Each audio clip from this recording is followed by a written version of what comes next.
Assalamualaikum warahmatullahi wabarakatuh.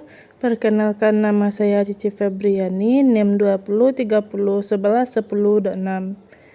Baiklah, saya akan menceritakan dongeng tentang Timun Mas. Alkisah di sebuah desa di daerah Jawa Tengah, hiduplah seorang janda parubaya yang bernama Mbok Serini. Karena kesepian, ia sangat mengharapkan kehadiran seorang anak. Namun sayangnya harapan itu pupus karena suaminya telah meninggal dunia. Tiap hari ia tiada henti, Mbok Serini selalu berdoa agar diberikan seorang anak untuk menemani hidupnya. Suatu hari, raksasa hijau atau buto hijau yang kebetulan lewat mendengar doa Mbok Serini. Dengan suaranya yang menggelegar, raksasa itu bertanya, "Hai wanita tua, apakah kau sungguh-sungguh menginginkan seorang anak?" Mbok Serini terkejut. Dengan gemetar ia menjawab, mendambakan seorang anak yang bisa menemaninya. Namun sepertinya hal itu tidak mungkin, mengingat usianya yang sudah tua dan suaminya juga telah meninggal. Hahaha, aku bisa mengabulkan keinginanmu dengan mudah, tapi tentu ada syaratnya. Apakah kamu bersedia? Baiklah, aku bersedia, sahut Mbok Serini. Menjawab walau hatinya takut melihat sosok raksasa yang besar dan seram. Peliharalah anak yang kuberikan padamu nanti. Beri ia makan yang banyak supaya gemuk. Aku akan menjemputnya saat ia berusia 6 tahun. Ucap si raksasa menggelegar. Tidak ada pilihan lain. Mbok Serini menerima syarat tersebut. Raksasa itu memberikan seragam biji mentimun untuk ditanam. Mbok Serini pun mengikuti saran si raksasa untuk menanam biji mentimun yang didapatkannya. Biji itu tumbuh dan berubah dalam waktu singkat. Dalam beberapa hari saja pohon mentimun tumbuh dengan buahnya yang sangat besar, siap untuk dipanen. Betapa terkejutnya Mbok Serini ketika sedang memetik salah satu mentimun. Di hadapannya terdapat bayi perempuan yang cantik. Bayi itu dinamai Timun Mas karena ia lahir dari mentimun yang berwarna keemasan. Beberapa waktu kemudian, raksasa pun kembali mendatangi kediaman Mbok Serini dan Timun Mas. Saat itu Timun Mas yang berusia 6 tahun hendak dimakan oleh raksasa tersebut. Tak kehilangan akal, Mbok Serini pun mencari cara untuk menyelamatkan Timun Mas agar tidak jadi santapan raksasa. Sabar, aku akan menyerahkannya padamu. Tapi apakah kau mau? Tubuhnya masih kecil dan kurus. Aku rasa ia belum cukup lezat untuk kau makan, kata Mbok Serini.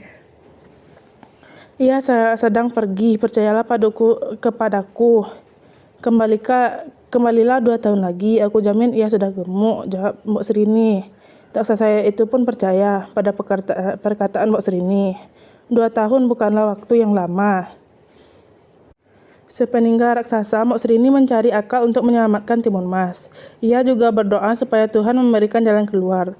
Suatu malam, Tuhan menjawab doanya. Mbok Serini bermimpi bertemu dengan seorang petapa di gunung. Petapa itu menyuruh Timun Mas untuk menemui. Ia akan menolong Timun Mas. Setelah berhari-hari mendaki, Timun Mas akhirnya mencapai puncak gunung. Ia melihat seorang lelaki tua berambut putih dan berjubah putih. "Permisi, Kek, namaku Timun Mas. Ibuku hilang, kakek akan membantuku melawan raksasa jahat yang hendak menyantapku," sapa Timun Mas. "Oh, kau yang bernama Timun Mas?" "Iya, aku memang mendatangi ibumu lewat mimpi. Cucuku, jika raksasa itu kembali, berlarilah dengan kencang.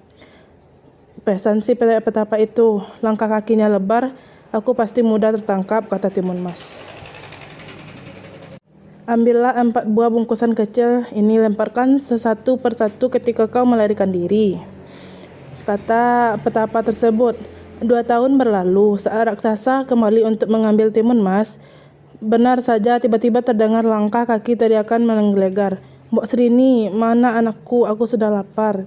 Kumohon jangan makan dia," kata Mbok Serini. "Enak aja, kau sudah berjanji, kau tak boleh mengingkari," jawab raksasa. Dengan terpaksa Mbok Serini membawa Timun Mas menemui raksasa itu. Timun Mas berbisik padanya, "Jangan khawatir, Bu." Timun Mas segera membuka bungkusan pemberian kakek petapa itu. Bungkusan pertama ternyata berisi biji mentimun. Ia melemparkan ke arah raksasa, keajaiban pun terjadi. Biji mentimun itu berubah menjadi ladang timun yang buahnya sangat banyak. Langkah raksasa tertahan oleh ladang timun itu. Dengan susah payah, ia harus melewati rintangan dan batang-batang pohon meliliti tubuhnya. Namun ia berhasil meloloskan diri. Ia bertambah marah. Kemudian bungkusan kedua itu berisi jarum. Timun Mas melempar jarum-jarum itu. Jarum-jarum itu berubah menjadi pohon-pohon bambu yang tinggi dan berdaun lebat. Raksasa harus bekerja keras menerobos pohon-pohon bambu itu. Timun Mas membuka bungkusan ketiga sambil terus berlari. Ia melemparkan isi bungkusan itu, yaitu garam. Lagi-lagi keajaiban terjadi. Garam itu berubah menjadi lautan yang luas. Namun lautan itu menjadi penghalang bagi raksasa. Ia berenang melintasi lautan itu. Ia berhasil mencapai tepi. Raksasa mulai kelelahan, tapi mengingat lezatnya daging Timun Mas, ia kembali bersemangat berlari. Timun Mas ketakutan melihat kekuatan raksasa. Itu bungkusan terakhir adalah harapan satu-satunya. Sambil berdoa, Timun Mas membuka bungkusan keempat. Isinya terasi.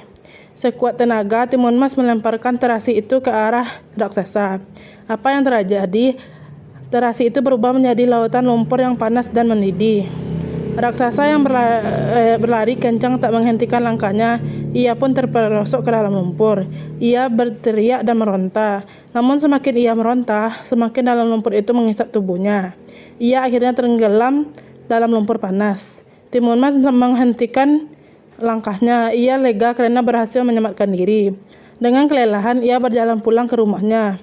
Mbok Srini yang terus menangis sepeninggal Timun Mas sangat bahagia melihat kepulangan putrinya. Mereka berpelukan dan mengucapkan syukur pada Tuhan atas pertolongannya. Sekian, terima kasih. Wassalamualaikum warahmatullahi wabarakatuh.